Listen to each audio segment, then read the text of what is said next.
నటులు అక్రమ బెట్టింగ్ యాప్లను ప్రోత్సహించి లక్షలాది మంది యువత జీవితాలకు హాని కలిగిస్తున్నారని డాక్టర్ కేఏ పాల్ అన్నారు. ఆత్మహత్యలను నివారించడానికి వారిని శిక్షించాలని అన్నారు. ఈ యాక్టర్స్ కి హీరోయిన్స్ కి ₹1 2 కోట్లు తీసుకొని బెట్టింగ్ యాప్లు ప్రమోట్ చేయడం న్యాయమా?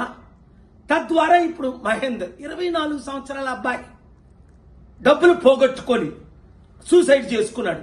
వాళ్ళ మీద మీరు కేసు పెట్టి వాళ్ళ కుటుంబానికి మీరు 100 కోట్లు ఇచ్చినా తిరిగి ఆ అబ్బాయిని తేగలరా?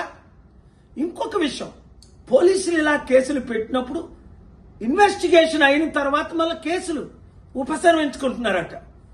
దానికి ఉదాహరణ మన అల్లు అర్జున్ జైల్లో పెట్టారు, 100 కోట్లు అందేయట, మళ్ళీ కేసు లేకుండా నీళ్ళు గాల్చేశారట. అలా కాకుండా నేను ఇచ్చే 2 సలహాలు. ఒకటి, మీరు హీరోయిన్స్ కనీసం మాదిరిగానే ఉండాలి కదా.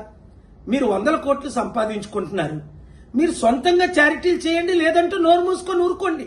ఇంత కక్కుర్తి ఎందుకు? మరలా మీరు వాళ్ళ దగ్గర డబ్బులు తీసుకొని యాప్లు ప్రమోట్ చేయడం.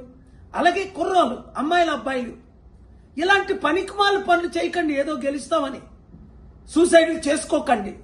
మంచి రోజులు వస్తున్నాయి, కష్టపడండి, ఓపిక పడండి.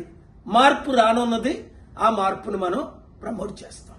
ఈ వీడియో ప్రతి ఒక్కరికి అందేటట్టు షేర్ చేయండి.